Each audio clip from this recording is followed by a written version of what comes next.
here we go again. I thought these guys would have been already outside enjoying the sunshine, at least during the daytime, but no, the freezing temperature just does not want to go away. I mean, come on.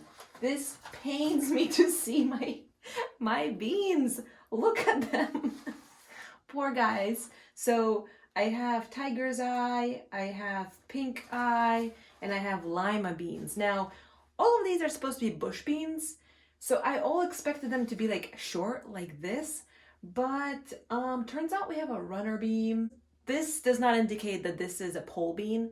This can just have like a runner stem of some sort. So I'm not too worried about it. I'm just like, I know that they are sad. I know that they are sad. Like, how pathetic is this? This is so bad. Look how rude. No. Okay, I'm very sad. Just breathe. It's gonna be fine. It's gonna be okay. They're still green. Now, in a couple of days, I wanna say next week, the freezing temperature should be past. And this is the most I'm gonna keep these guys in the pots because I feel like they will die.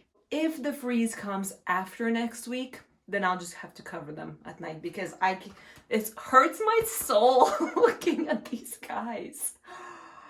I didn't know how bad it was. There's a few things that I still have to do before transplanting them. Now, it looks like the light from these artificial lights might not be enough for my plants because they are still very leggy, but also they are competing way too much with the space amongst each other. So what I'm gonna do is go ahead and only leave one tomato plant per each spot, and that is called thinning. So we will be thinning our tomatoes right now. Let's say out of these tomatoes here, which one is the strongest one? And this is kind of hard to tell, especially when they're babies, but I feel like this is the leggiest one. So I'm gonna go ahead and chop it. Now out of these two, I honestly don't know, but I'm just gonna leave this one be. And that's exactly what I'm gonna do. I feel like this one's a little sickly, so I'm gonna chop that one.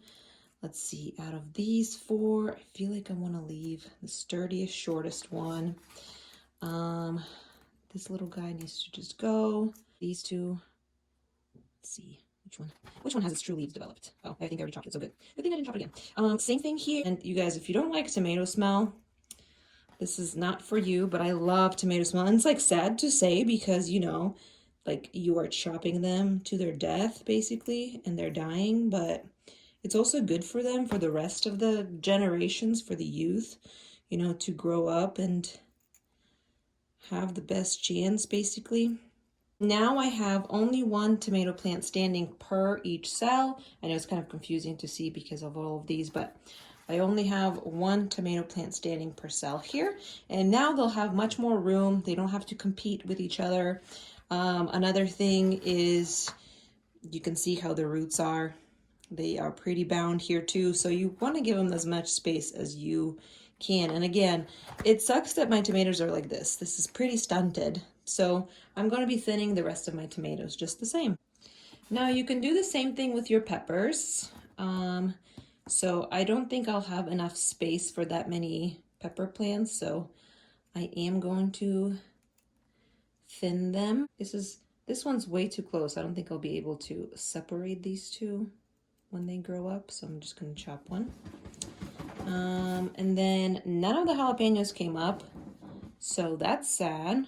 My buena mulatas came up and I love them, so I'll leave all of those be. Now that everything is thinned and organized a little bit better, I still have some seeds to sow, but I am going to direct sow them in the ground. As the ground is warming up, I have raised beds, so it's above ground level, so naturally the soil's already warmer in the beds. So I feel like these should germinate pretty fast. They usually germinate within a day or two. And they would be ready to grow, and I will not need to adjust them to the outdoors. My plants are doing well. I got my milkweed here, my lupines there, quinoa is coming up nicely, peppers over there. I have my slightly sunburned, what are they called, zinnias, but the new leaves are nice and soft.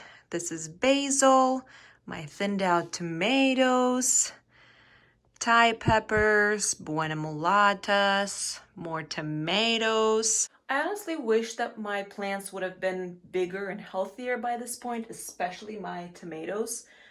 They're always so just like lanky and small. Maybe it has something to do with how small the containers are, but I don't know, like, look at these beans. The containers are tiny, and look at them, literal trees. Literal trees. I'm very excited for my lima beans. Actually very excited. So I'll keep you guys updated as far as what's going on, but hopefully by next week, these guys will be outside like all day, every day, if not planted in the ground. Anyways, thank you so much for hopping onto my channel, checking out my videos. Stick around because it's about to get lit. Just kidding. It's just about to be more fun because I will actually be outside and out in my bathroom. So thanks for hanging out with me. Go garden a little. Bye.